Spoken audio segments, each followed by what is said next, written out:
This presentation on hydraulic pumps is the second in a series of 8, which provides a comprehensive introduction to hydraulics, the science of fluid under controlled pressure.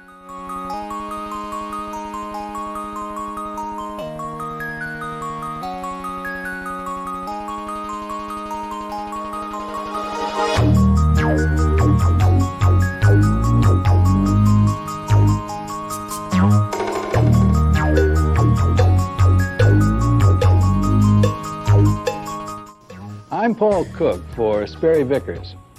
Pumps fall into two basic categories, positive displacement and non-positive. Non-positive pumps are used primarily for circulating or transferring fluids. Examples would be the water pump on an automobile engine, or one used in a dishwasher or washing machine. Let's look at a schematic. Most non-positive pumps operate by centrifugal force. Fluids entering the center of the pump housing are thrown to the outside by means of a rapidly driven impeller. There is no positive seal between the inlet and the outlet ports, so the pressure that's obtained is a function of the drive speed. The output flow decreases as the resistance increases. These features make it impractical to use non-positive displacement pumps in most present-day hydraulic systems. Positive displacement pumps, on the other hand, deliver a definite quantity of fluid for every stroke, revolution, or cycle. This illustration shows that on the intake stroke, fluid enters the pump through a check valve. On the forward stroke, the check valve closes, sealing off the inlet. Therefore, the fluid displaced, as the piston is moved forward, must flow through the pump outlet. The pressure is determined by the workload. This principle applies to all positive displacement pumps, whether they be vane, piston, or gear type. Perhaps the simplest and easiest to understand is a gear pump. One gear, driven by the drive shaft, meshes and rotates another, called the driven gear. Both are contained within a close-fitting housing. A partial vacuum is created at the inlet as the gear teeth unmesh, and fluid flows in to fill the void. Then the fluid is carried around the gears to the pump outlet. As the teeth go back into mesh, oil is forced out through the outlet port. As this operates, we now have high pressure at the outlet and less than atmospheric pressure at the inlet. This condition is referred to as unbalanced hydraulic loading. Gear pumps today are highly efficient units, capable of operating at pressures of up to 3,000 psi and speeds in excess of 2,000 RPM. This performance is at least partially the result of the addition of bronze-faced flexible wear plates. These plates are pressure-loaded against the side faces of the gears, reducing clearance to a minimum. Passages in the wear plates also permit oil, under pressure, to extend farther around each gear to reduce the unbalanced hydraulic loading inherent in this type of pump. Sperry Vickers gear pumps range in size from 7 to 50 gallons per minute at 1,200 RPM, although considerably higher drive speeds are permissible. They're available as both single and double units.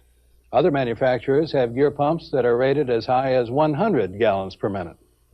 Vane pumps seem to have been favored in the machine tool industry, perhaps because of their high efficiency, low noise level, and long life.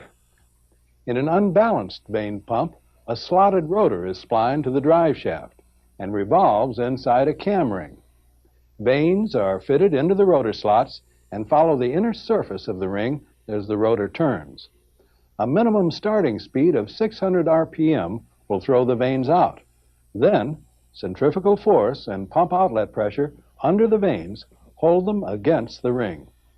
Pumping chambers are formed between the vanes and are enclosed by the rotor, the ring, and two side plates. With the ring offset from the center line of the rotor, the chambers increase in size and take in fluid as they pass the pump inlet port. Then, as they cross over center, the chambers become progressively smaller and fluid is expelled at the pump outlet.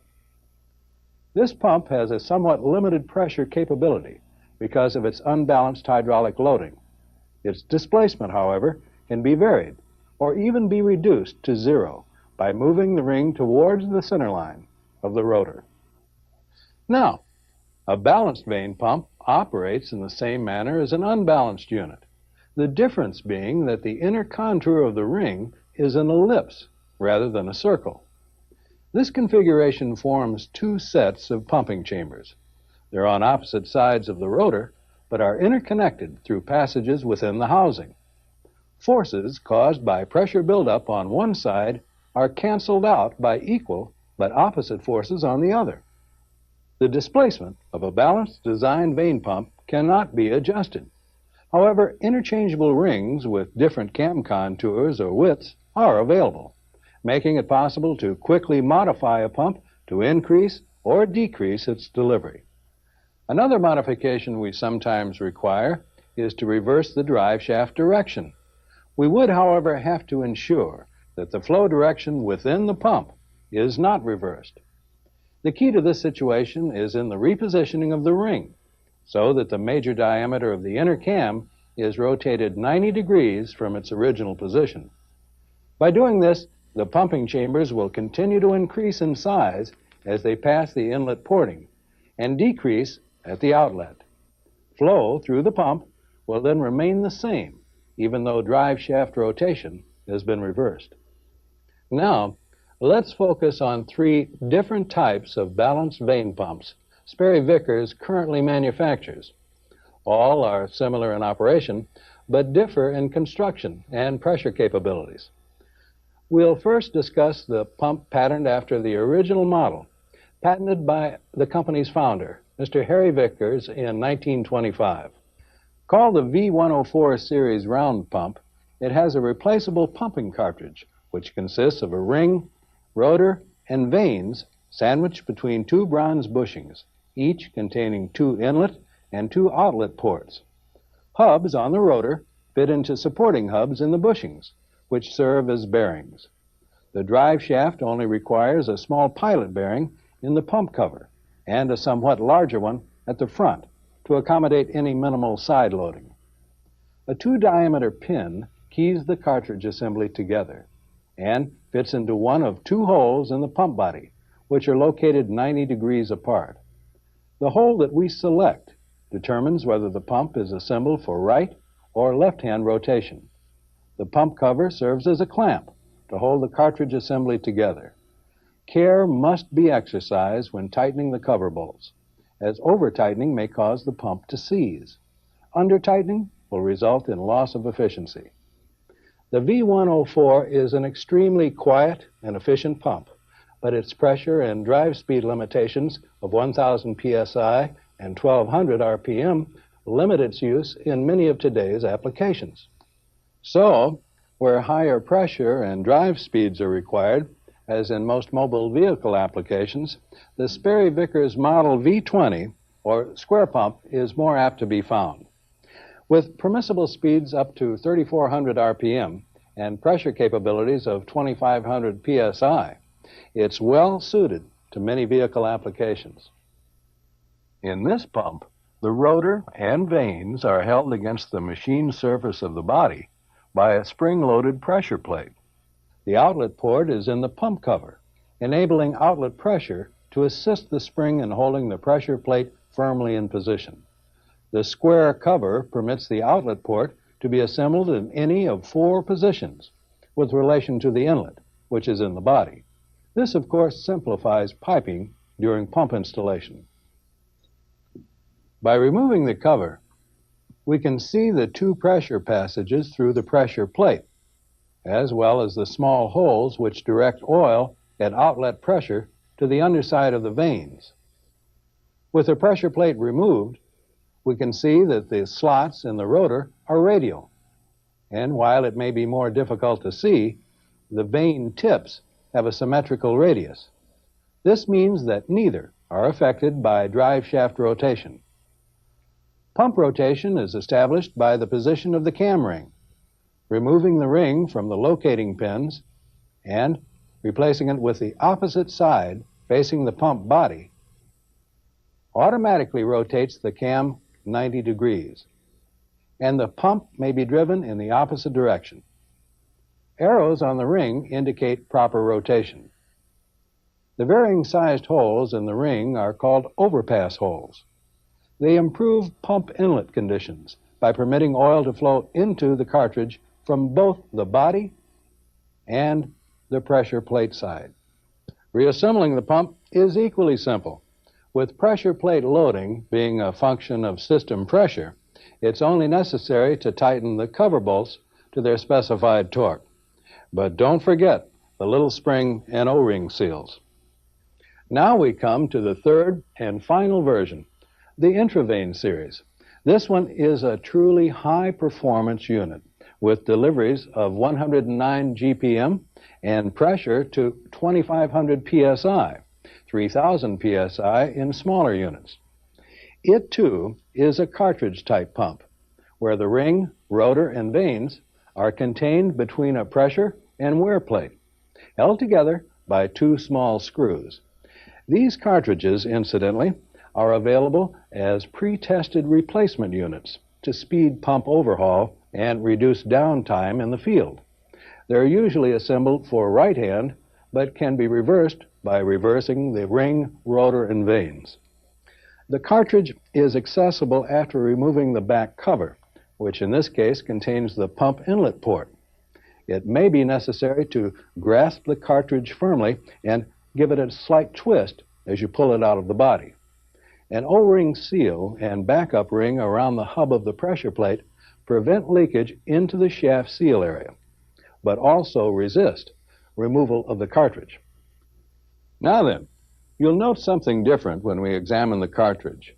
The two previous pumps had solid vanes, and outlet pressure acted under their entire bottom surface to hold them firmly against the ring.